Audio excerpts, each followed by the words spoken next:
Distraídos venceremos. Essa é uma frase do Paulo Leminski que dá nome a um dos seus livros. Essa frase me coloca sempre para pensar no que pode significar estar distraído, ainda mais nos dias de hoje. Se uma posição ativa ou passiva diante do mundo, ou se não é algo assim tão binário, sendo antes uma predisposição para tudo que nos aparece.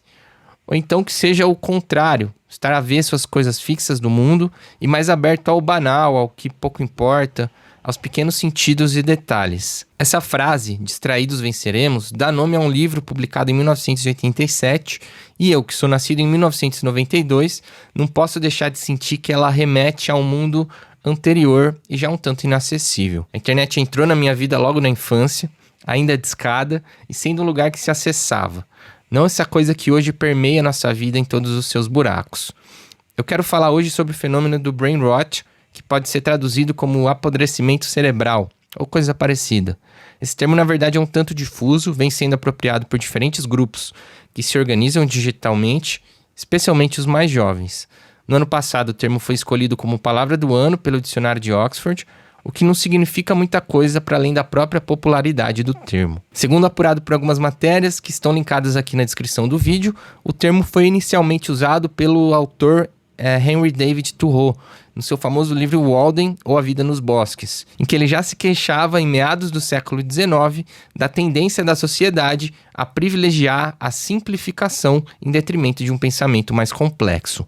Se você assistiu o meu último vídeo sobre monetização do conteúdo, vai se lembrar que eu mencionei lá um artigo do Bill Gates, escrito em 1996, e que tentava desbravar o futuro da monetização na internet. Ali ele previa, e errava feio, que progressivamente as pessoas buscariam por uma complexidade cada vez maior dos conteúdos disponíveis na internet, e um processo progressivo de aprofundamento do pensamento.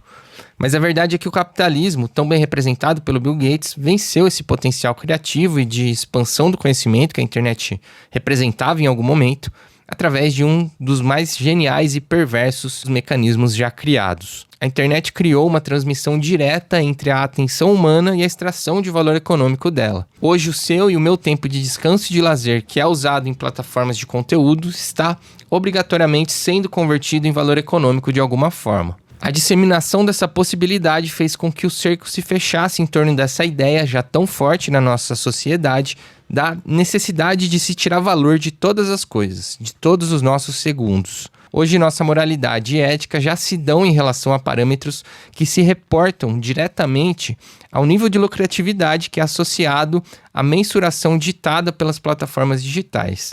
São likes e seguidores ditando quem vale mais. Pensar nisso me faz pensar nas previsões do autor Jonathan Crary, que enxergou em um livro de 2013 o cercamento do capitalismo a todas as nossas atividades, incluindo o sono, sendo esse o nosso último refúgio. No livro 24/7, o Capitalismo Tardio e os Fins do Sono, ele percebe como o sono seria talvez a última fronteira que se fazia ainda pouco assimilável pelas demandas do capitalismo. Mas pensando aqui livremente, eu acho que essa já é uma visão do passado, pensando aqui 12 anos depois. Porque o sono, enquanto espaço negativo da atividade, da atenção, já foi tomado de assalto há muito tempo. O sono, esse distraimento biológico, se é que dá pra gente colocar assim, já se coloca sempre em relação à atenção e ao estar atento, que nos contamina através da ideia de performance e do aproveitamento de tudo que foi trazido e possibilitado pela existência das plataformas de conteúdo. E de maneira nada surpreendente, quem melhor consegue traduzir esse absurdo que é a gente estar totalmente viciado em consumir conteúdo vazio de significado, vazio para além do seu próprio consumo imediato, é a juventude que nasceu dentro desse sistema e consegue criar um distanciamento em relação a ele. Possivelmente você viu o surgimento nas últimas semanas de alguns personagens criados através de geradores de imagem de inteligência artificial e cujos nomes são também proferidos e criados por inteligências artificiais. O caminho até o surgimento desses personagens é bem complexo, bem confuso, mas está até que bem mapeado por um vídeo que eu vou deixar aqui embaixo também. Bom, olhar para esses personagens me faz pensar que existe um certo esgotamento desse modelo baseado em prestar atenção. As plataformas nos levaram a um certo limite e os mais jovens, que nasceram imersos nessa situação limite, começam a se distrair, a se dispersar e buscar outras formas mais lúdicas de seguir produzindo significado, algo que é inerente à nossa natureza. Se a gente olhar para figuras como Tralaleiro Tralalá e tentar sacar o apelo dessas figuras, vai rapidamente compreender que o sentido é não precisar fazer mais sentido. Diferente de uma fake news em que uma mínima base e noção de realidade é requerida, fenômenos como Tralaleiro Tralalá simplesmente reconhecem que conteúdo não precisa se comprometer com nada.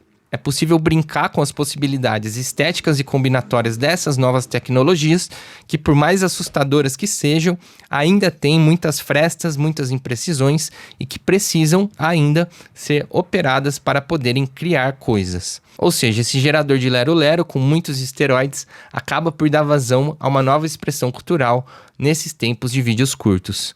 Esse é, para mim, hoje, um dos fenômenos mais importantes para se estar atento quando se pensa em criação de conteúdo, comunicação e plataformas digitais.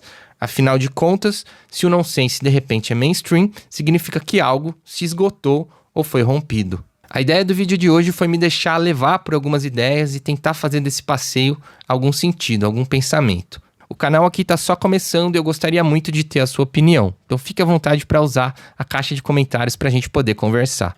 Vamos em frente, até mais, valeu!